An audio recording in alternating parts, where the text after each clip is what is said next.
I think running has the single biggest impact on your ability to improve and put a solid time down in a Hyrox race. And in this video, we will look into it and look at how to improve your running performance. Now, the stations are still important, but arguably the level of importance depends on the type of race that you're doing. An open doubles race, for example, has way less of an impact on station work than a pro singles would.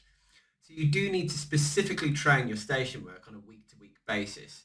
However, even in a pro singles race, the running can have a major impact on your ability to perform well and recover throughout the race. So in a moment, let's have a look at how we can structure our weekly running with a goal in mind. Before then, my name is Matt, and I've competed in 7 Hyrox races, 6 of which are open doubles, and I did 1 relay a few months ago.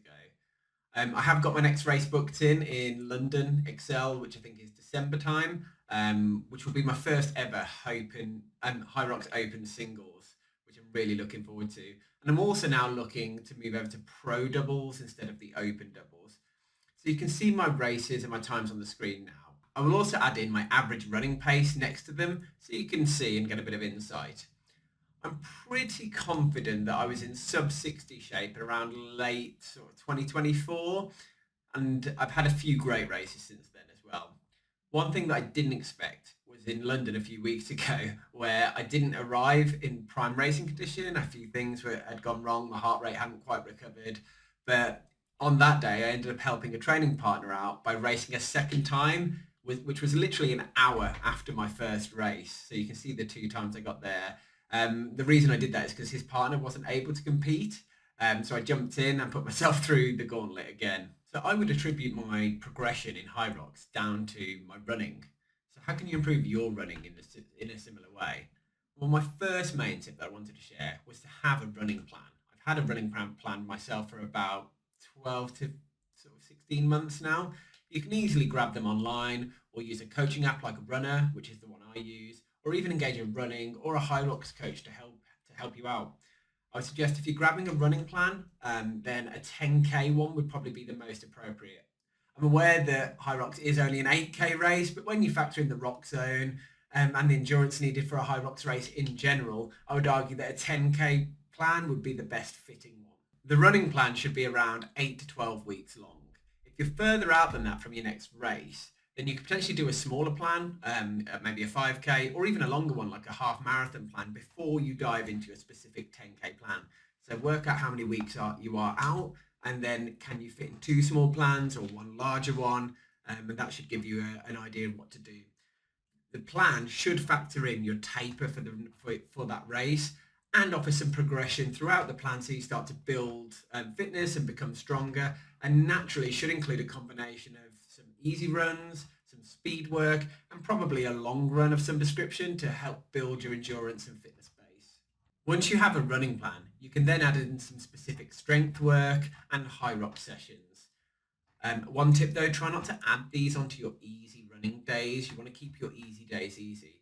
So maybe combine a strength session and a WOD, I'll tell you that in a minute, on a couple of the days of the week, and likely a specific Hyrox session day as well. The WOD, what I'm talking about, is the workout of the day, which could be some kind of EMOM, every minute on the minute kind of exercise, an AMRAP, as many reps as possible, some kind of Hyrox related station work, could be ski erg into sled push or sled pull into burpees, all that kind of stuff. So these are WODs, so factor in some of those. Looking at my plan, as you can see, my Monday, Wednesday and Fridays are always easy. Sunday is always my long run, which varies in difficulty and length, and then Tuesday and Thursday are my really hard days. So I've built up for months of training to get to this point in my plan where I've got this many sessions in.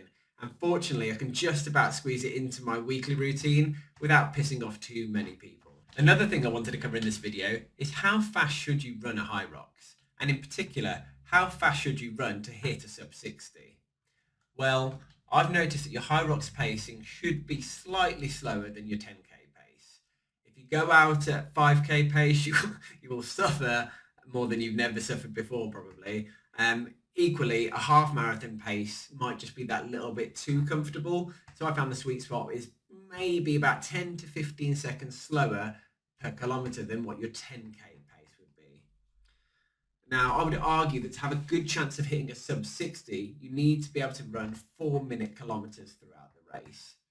Now, some people can do this a little bit slower and absolutely send it on the stations, but for the masses and most people, a 4-minute kilometer is a pretty good target of what you should aim for. Obviously, if you can run quicker than that and hold it, and it's not killing you, then you're going to increase the likeliness of that sub 60. This means you should be aiming for your 10k pace to be around 39 to 40 minute region or quicker. So if you truly want to hit a sub 60, this is roughly where your running should be, give or take. By using a specific running plan that I mentioned earlier, you can start to make the improvements needed to get there. But please bear in mind that I am basing this time primarily for doubles races.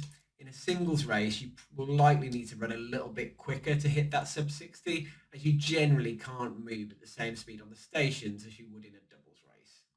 So by having a running structure that factors in progressive overload and gets you in great shape for race day, combined with your specific Hyrox station training at work, this should help you get ready for your next race day.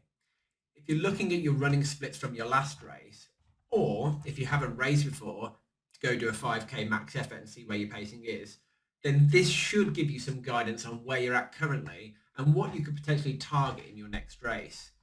I personally have got two goals. One is to get a sub 60 in open singles, and the other is to get a sub 60 in pro doubles.